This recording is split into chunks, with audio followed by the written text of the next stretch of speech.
Not me with my Hawaii's finest shirt. I told myself I wasn't gonna get emotional. And I'm not even talking about the pictures yet. I'm just testifying. We were driving. I gotta tell this story because it's a crazy story, okay?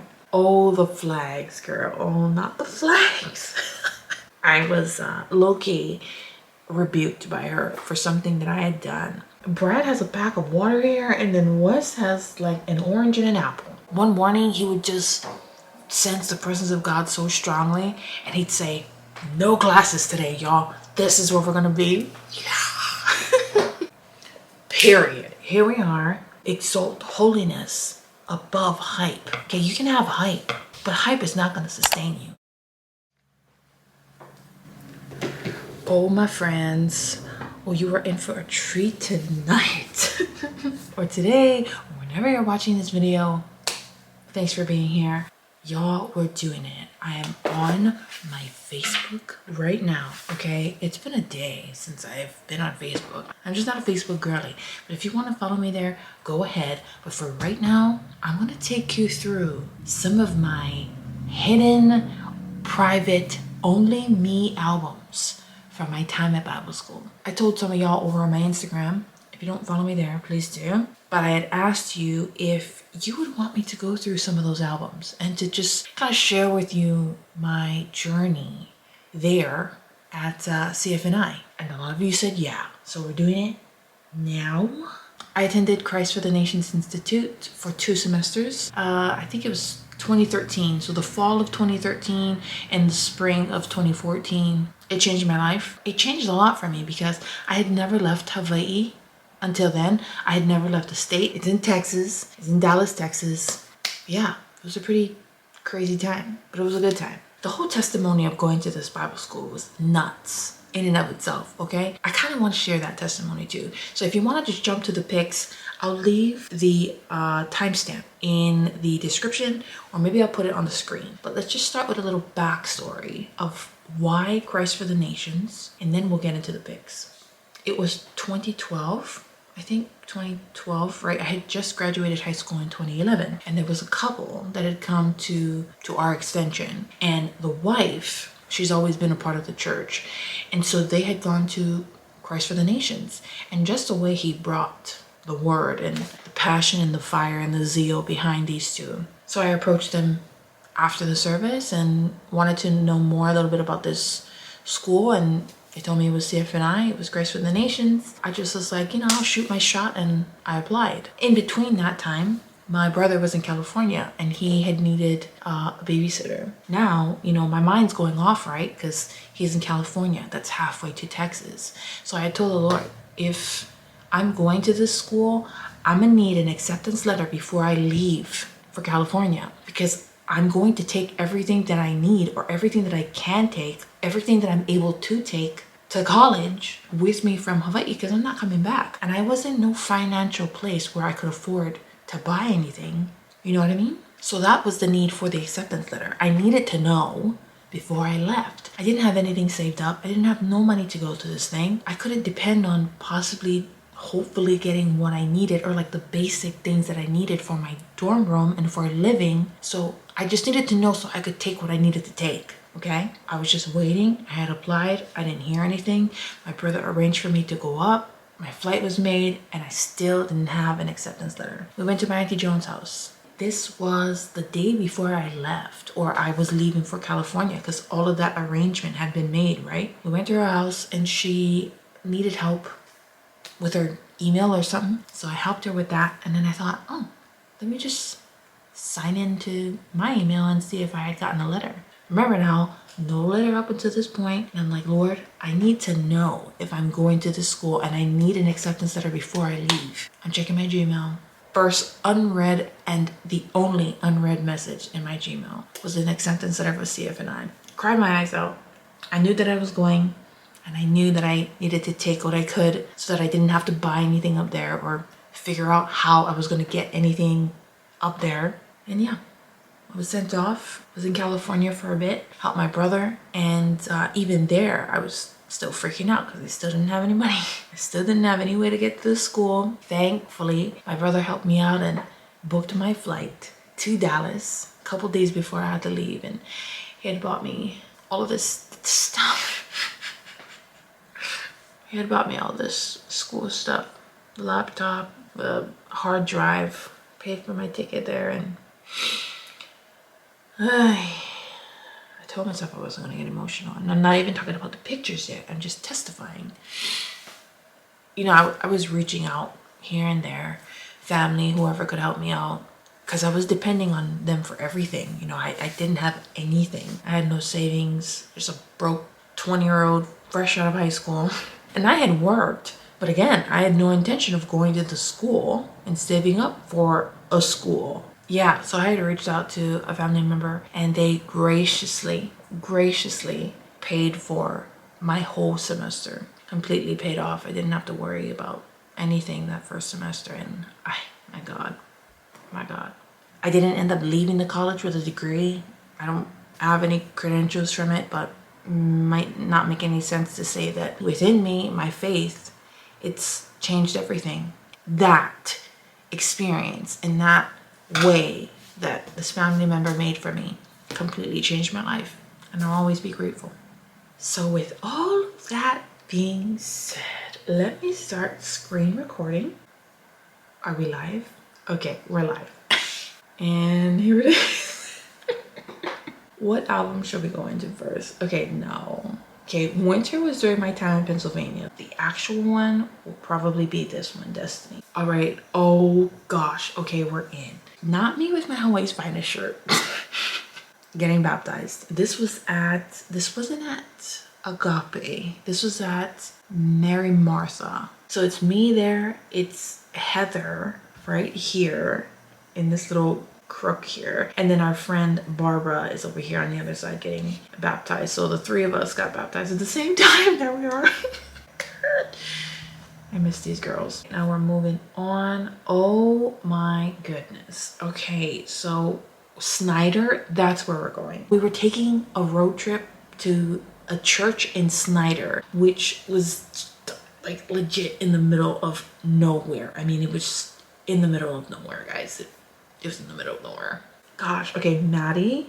There's Josh Bob. I can't remember what this guy back here, who he is. But we were here to minister. There was, you know, a few of us that could play instruments, and then the rest of us were just kind of along for the ride and to pray and to intercede. And this crazy sunset was happening. Oh, the flags, girl. Oh, not the flags. And here's my dear friend Stephanie and I. Look at how blue her eyes are. Gosh, bless her, God. She had to put up with a lot for me, okay? God was processing the heck out of me during this season. I mean, legit. And she was a more quiet one, and I was just all the time just loud, just obnoxiously loud. And God taught me so much through her. Her family opened up their home to me in Pennsylvania, and different homes. I mean, we went from like her aunt's house to her grandma's house to her mom's house. I mean, we just stayed all over the place.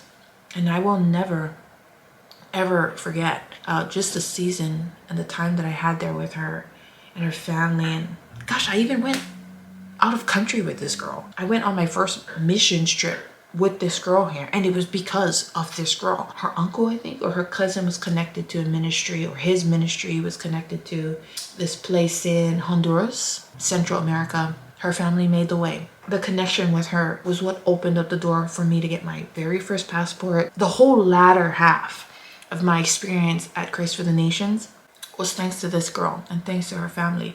And I will always be indebted to her and to their family for the time that I had up there. Here we are, just hanging out, fellowship, as we do. God, I miss these guys. Crazy Jesus lovers. This one is so sweet to me. Look at Rachel, like full on out on the tile floor.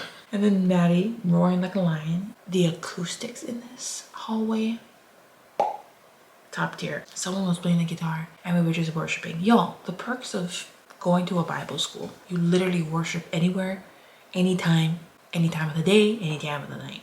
Random moments of worship, just, you know, let's go here, let's do that, let's bust it out. Very mountaintop experience.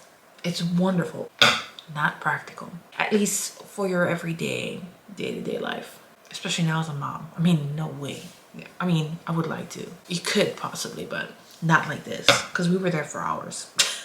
Okay, so I'm gonna wrap up that album because that was more of the outside activities that we did off of campus. So now in this album, 2014, this one I have more on-campus activities, or at least some of them. Okay, so this isn't on campus. This was in Oklahoma, I think. Oklahoma. This is Reliving, sort of almost the same crew that we went to Snyder with, or I went to Snyder with. So there's Nick, Rachel, Brad, Maddie. This dude didn't come with us to Snyder, and I can't remember his name, and I can't remember this guy's name too. And there's Wes, and there is Chris. His name is. Studying. I mean, what else do you do at Bible school? You study and you read the Bible. Here I am, my attempt at playing the piano. This was upstairs above the cafeteria in one of the rooms, one of the bigger, more conference rooms where they would hold third-year classes. And there was this beauty of a grand piano in there. We actually weren't supposed to be in there, but they would leave the door open sometimes. So we would just sneak in there and just have prayer time or worship time or whatnot.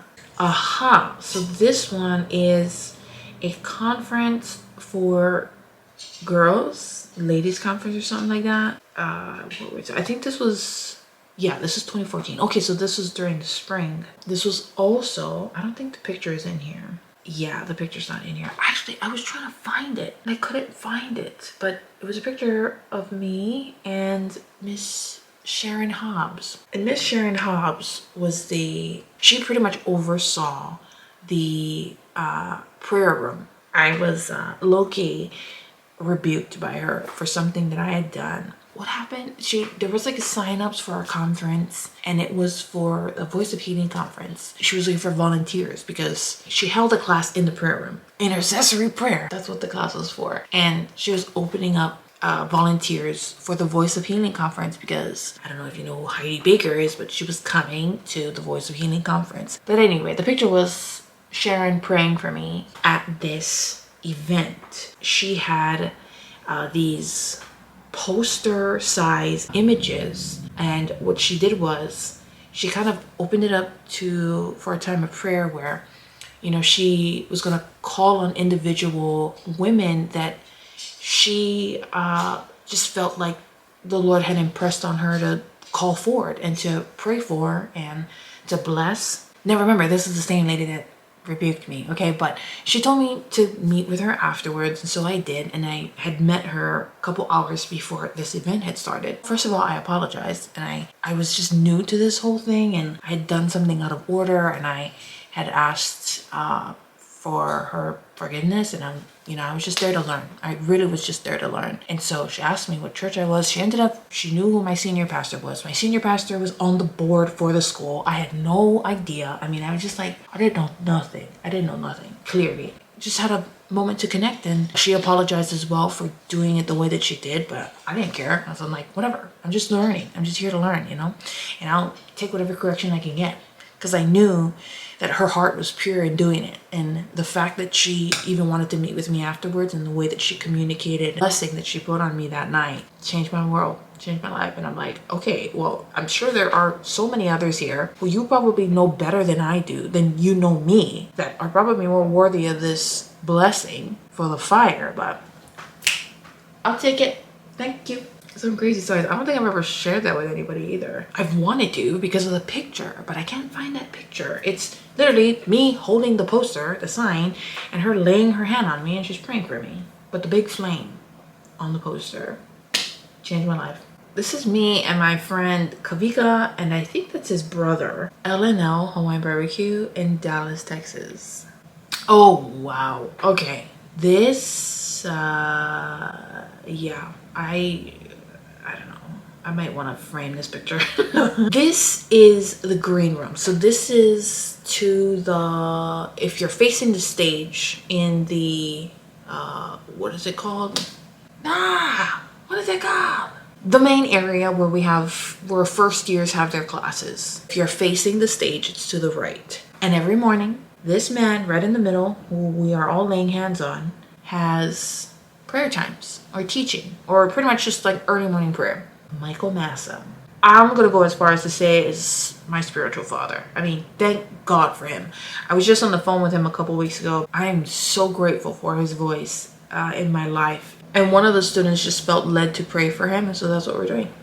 We're praying for Massa. Massa. I should call him Pastor Mike, but I've just always known him to be Massa, so I just call him Massa. He taught the class Biblical Worldview. These prayer times also changed my life. I mean, the biggest impact on my walk with the Lord. These times, these moments of prayer and worship, he would do a little teaching, a real quick teaching in the beginning, and then we would just pray in the spirit. It was pretty cool. So the routine would be my roommate and I, or she wasn't my roommate actually, she was in the other dorm. Mary Martha? I don't know, but she would come over and then we would have tea, and this was like 4 or 5 o'clock in the morning, and then we would walk to the prayer room. Okay, this is in Texas. So right next to our dorm was an apartment building with, I mean, I want to say there was just gunshots going off from time to time. So it was very not wise for women to be walking alone at night, but whatever, here we are. We would spend maybe, half an hour there, depending on how early we'd wake up, and then walk to the green room where Massa was having his thing. Oh no, would we go to breakfast first? Yeah, I think we'd go to breakfast first, and we'd be the first in line. The cafeteria workers are barely just getting stuff prepared because it's so early and because we're the first ones there, and then have a quick bite to eat and then go to Massa's prayer meeting here and then start the day. And that was the routine. Both semesters that I was there, pretty much. It was hardcore, but it was great and it was fun. I'm like, I'm taking advantage of anything that I can. Whatever I can, whatever is free, I'm doing. Oh my. So this year was our director at the time, Dutch and CC Sheets. And I took this picture and actually framed it and I gave it to them. So corny. Just as a thank you. I hope it was a cute looking frame. I don't know what kind of frame it was, but it was just a gesture of thankfulness. And it was, I actually gave it to them the day that they announced that they were leaving, and that was their last semester there. I was able to talk to them a little bit, not too much. I didn't really connect with them too often, but I always loved when he spoke. And he's a worshiper too. They both are, and they love to worship. He would just cut through the service or something and be like, y'all, we need to start worshiping. One morning he would just sense the presence of God so strongly, and he'd say, no classes today, y'all. This is where we're gonna be. Yeah. Even though I love the classes, sometimes I'd be like, no, I have Biblical Worldview today, or I have Holy Spirit with Bob Holler or something. Bob Holler? Hallelujah. His last name was Holler, Hollar, and we'd call him Hallelujah. Make sense? And he taught Holy Spirit. There was one class, I remember, oh my gosh. One class we had Massa and Holler in the same class. They bought our classes together. Boom. Yeah, so I framed it and I gave it to them after he announced that he was gonna leave. Because I was really thinking of coming back. I don't know how. When he announced that he was gonna leave, I was like, nah. But Massa was still there, and I definitely would have stayed for Massa. But when I talked to Massa a couple weeks ago, or last month or something, he's not there anymore, so I'm good. Period. Here we are, in and out. This is my very first time. I'm hype. It was exciting, okay? It was exciting. Mr. Wes and Brad, this was us. We were driving. I gotta tell this story because it's a crazy story, okay? Here, the 3 of us, the 4 of us actually. So it was me, my friend B, Barbara, that I've mentioned before, and then Brad, and then Wes over here on the side. So we have, Brad has a pack of water here, and then Wes has like an orange and an apple. Our friend our friend Wes had heard word of this guy named Nathan Morris. I don't know if you know who he is, but he had heard word that Nathan Morris was going to be at a church in Georgia. I don't know how or why he asked us if we felt to go. I don't know if he said that the Lord told him to tell us that we were gonna go or what happened, but we ended up going. And we ended up going on this long drive, y'all, from Dallas, Texas to Georgia, in like the heart of Georgia. I mean, I don't want to say it, but ghetto. I mean, it was kind of run down. There ended up being a fire at a house across the street from the church after the service, and then there was some bang bang bang gunshots, but you know, nothing. Dude, very just a face kind of thing. I mean, they were just kind of like, we're just gonna go there. We had some spare change. We were just kind of rationing out whatever we had. Stopped at gas stations, you know, and we're just trying to figure out what to do. I think we ended up getting a motel the first couple nights, or the first night. I can't remember how long we were there. B and I stayed in the room, and then the guys stayed in the car. Now I can look back and just appreciate how they valued holiness and purity. I know that might seem like it should be obvious to most Christian men, young Christian men, but it's not. And I think we all knew and had a sense of that. We just didn't know like the technical way of doing it, but they were the ones that thought of it. They were just like, no, we're gonna stay in the car and then y'all stay in the room. You know, that means a lot. That means something to me. And it really showed me their heart and their character for thinking of that for us. So that was pretty cool. That whole trip was just a trip. That's what it was. The first night Nathan spoke, I turned around and I just felt to talk to this lady or something, you know, just to say hi. And it was after the service and the end of service. And I think she ended up giving me like $100 bill. And then I had heard from my friends, I think somebody else gave them money. So it kind of like the Lord provided for us during the trip. On the way, we'd have like people just giving us food randomly. I mean, it was just one of those crazy experiences with faith-filled friends that I had never had in my life that were my age. The last day of the service, or the last day that Nathan was there, we just felt to walk around and pray for the neighborhood and just to see if anybody needed prayer. And we ended up going into one house. Oh, I think I have the picture. Yeah, here. We ended up going into this little guy's house, and I don't know, there was a lady who was disabled, and I think Wes prayed for her. And it was just powerful. It was just these little happenings that God put together for me to have with these guys was just amazing and life-changing. There was another house that we stopped at. There was this old man, and he was sitting in a rocking chair on his porch, and it was right next to the church. So we had parked my friend Brad's car in the parking lot at the church, and we just left it there. And we were just walking in that little area. He was playing something, I don't know, some type of instrument, I think. We just kind of said hello, and we just started having a conversation. Next thing you know, his wife was cooking up this whole meal. They invited us to sit with them on their picnic table. It was just the two of them. Brought out this whole feast. I mean, collard greens, chicken, mac and cheese, the whole spread. Very traditional Georgia meal. And it was just like the cherry on top of the cake. It just kind of wrapped it all up for us. That gathering together with this older couple that also loved the Lord. It was nuts. I'll never forget this trip. And then not to mention, after the service, the first service with Nathan Morris. So I think the service was Saturday night and then Sunday night. So after the Sunday morning service, somehow we ended up in the back, and they had a whole spread of food, and they invited us, and we ended up getting to meet Nathan, and we shook his hand, and we were like, dude, we drove all the way here. We're just a bunch of broke college students who love the Lord. You know, our friend just felt like coming to see you and hear you, and here we are. And we just kind of like chit-chatted with Nathan Morris, having lunch. Wild. I'm just gonna speed through this. This was in the green room. I can't remember who this lovely lady's name in the middle. Marina Peckney. Miss Brazil. She's from Brazil. She always hooked me up with like the Brazilian pop songs, you know? Yeah, she was cute and gorgeous. Brazilians are gorgeous. Brazilians pretty much took over the school, okay? Brazil did not come to play.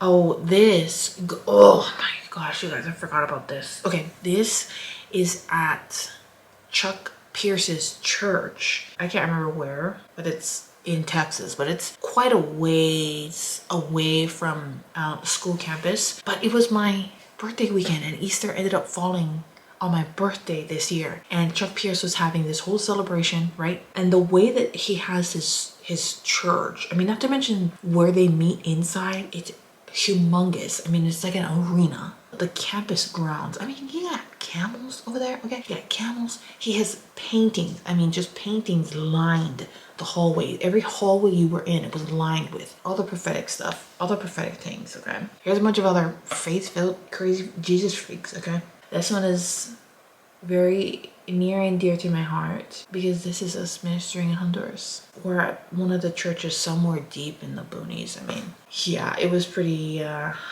it was pretty rural. How long were we there? For a week? And we had moved around a little bit and leaving.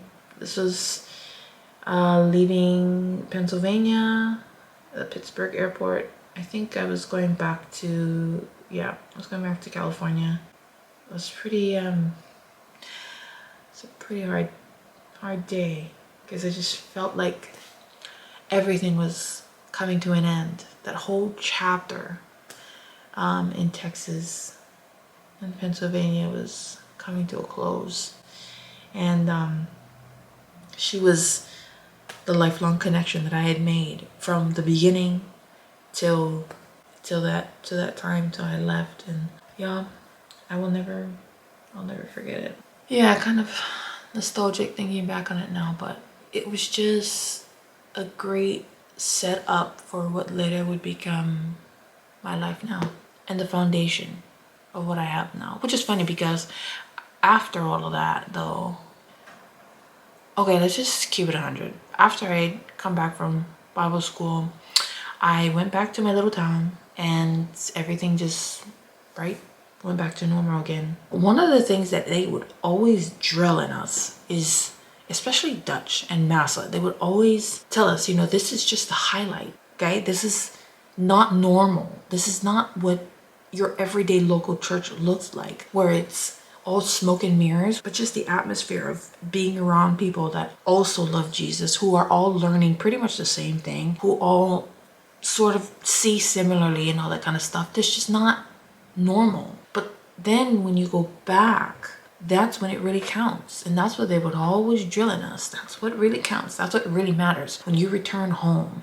And that's where it kind of fell to the wayside for me, because when I returned home, I didn't have that same atmosphere, and I noticed how much I depended on the atmosphere. And that's where you get yourself into trouble. I just noticed how much I did depend on the atmosphere and how much I did depend on the experience, you know, and that's where I got it wrong. That's where I got it wrong. Because when I came back to my small little church, you know, people didn't experience what I had experienced. People didn't necessarily believe how I believed. We all kind of was just doing it to do it. Doing it because it was the right thing to do to serve in a church. But yet having so much, you know, a little bit of chaos every now and then. But then people just kind of disregarding that chaos as just, you know, that's just how we move, and that's just how the church operates.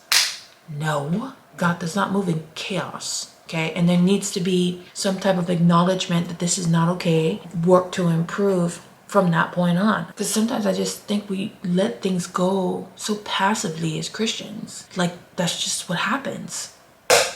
No, it's not just what happens. If there's a problem, then it needs to be addressed. Take accountability and work towards righteousness, and work towards order, and work towards righteous characteristics, righteous behaviors, right? No matter how you feel about anybody. Yeah, I ended up kind of having a very bad taste for the church. And I hate to say it, but because it just seemed like works, you know, it just seemed like routine for a lot of the people that I was around, that I served with. I wasn't being taught my Bible. I wasn't being taught why I believe what I believe. I mean, it was just kind of really motivational stuff, and I was hungry for so much more of that. And I thought, is this it? Like, is this it? No, I knew that I couldn't compare it to the experience that I had at CFNI. Like, I knew I couldn't. Coming off of that fresh Okay, it was really hard. It was really hard. And I didn't have anybody my age that I could relate to, like how I had it there. I had so many people my age that I could relate to that were thinking Christians. I mean, they were practical and honest and real. It was genuine. And that's what I loved. And that's what I was missing. So because I was missing that, I kind of just, whatever. I just showed up to show up, and I served to serve. I mean, I liked it, and I loved worshiping. I loved leading worship. But for a long time I stopped because I just felt so unworthy, and I felt like, yeah, I am fake. Like, I really don't know my Bible, and I really don't know what I believe. So what the hell am I doing? And from that, you know, I got into a relationship, you know, I kind of went a little crazy, and you know, I'm not proud of it, but thankfully I'm married to that relationship now, and we have a home and we have a baby. God really did work that out for the good, but that's a whole nother story. But I'm just kind of sharing with you my whole process after the hype died down. And that's why I will always say, you have to remember to exalt holiness above hype. Okay, you can have hype, but hype is not going to sustain you. Hype is not going to carry you through those seasons of wilderness, those seasons of valleys, those seasons when you're in the trenches and you go back to what you're normally used to and what you've kind of grown tired of. Honey, eventually you got to come off the mountain. Okay, you're going to freeze up there. You're going to die up there. You got to come down. And when you do, hype is not going to sustain you. Hype is not going to be that long suffering thing that's going to help you in the long suffering. It's holiness. It's holiness. So if there's anything that I can encourage you to do, you can always remember this. Holiness over hype. Okay? Remember that. And now we can wrap it up. Thank you. This is probably a very long and drawn out video, but I don't care. I don't care, because I was able to really fully share my experiences during that season of my life, because it changed my life. Other than my husband, I think y'all are the only ones that I've really able to sit down and just tell the story. Yeah, thank you, God. That one time we went, oh my gosh, I wasn't even there for a week, I think. Or it might have been the night that I arrived. Here's another story, quick one, sorry, oh my God. The night that I arrived, they were having an outreach. Okay, if you're in Hawaii, it's like Waikiki, but 10 times worse, okay? I mean, not 10 times worse. I mean, just like, I mean, everywhere you looked was just LGBT, drag queens, I mean, drunks, all the things, okay? We were in the heart of this place, this strip, okay? And we just all huddled together. The girls were in the middle. This is at night, okay? This was party hour, okay? The girls were in the middle and the guys surrounded us, and we were just worshiping. And there were, I mean, gays on the rooftop, kind of just looking over. What the heck is college kids worshiping their Jesus in the middle of the street at 10 o'clock at night? What the heck is going on? But it was powerful, and we got to pray for people. So the girls, if the girls felt to go pray for someone, then there would be 2 men that would go with her. So the girls were never left unprotected or, you know, on their own. There would always be men. It was just little instances like that. It was just crazy. It'll change your life. But again, you have to remember that those are mountain seasons. Those are great. Those are times when you fill yourself up and you just take in everything that you can and every opportunity that the Lord has for you to receive from, and any river that the Lord has for you to drink from. Drink, and drink deep, because you're going to need it for the valley seasons. Yeah, thanks for watching. I don't know how long this is going to be. I hope it's not too long, but I hope you enjoyed. And if you are any of my friends from CFNI, I love you dearly, and I pray that you're still walking with the Lord. There was a lot of crazy stuff that happened, or maybe you don't think it's crazy, maybe you think it was holy, and I'm like, okay, that's good. I think it was holy too. Some of it, at least for me, it's kind of like I couldn't, yeah, that was kind of like, that was hype. Sometimes just pray you're still walking with the Lord. But to the rest of you, thanks for watching. I hope you enjoy. Like, comment, and subscribe, and ring the notification bell so that you're notified every time that I upload. And I'll see you in the next video.